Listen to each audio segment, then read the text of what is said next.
Hi guys! So for today's video, another kain story na sa niya atong mini vlog karon.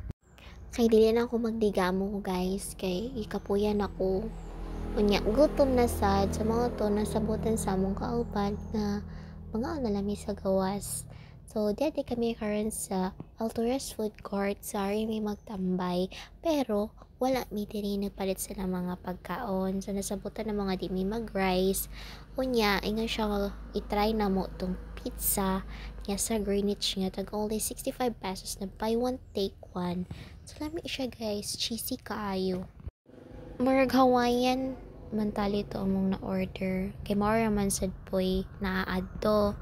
So lami kayo siya. Then sulit na imong 65 pesos busog na ka sa duha ka slice nga pizza.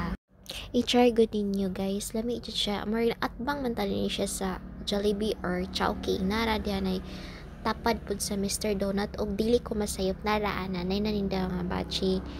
Kunya og makurot pud na ilang kwan din ha wala na po din na sila magtinda. So, pwede naman sad pong moto kasi lang Greenwich yun nga main. Sakto ba ko?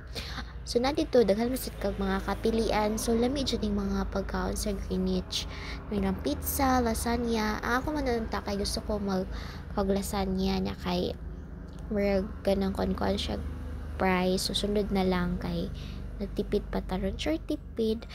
Yeah. Kaya di ay guys, muna mong gipalit dito sa ilang grocery sa Alturas.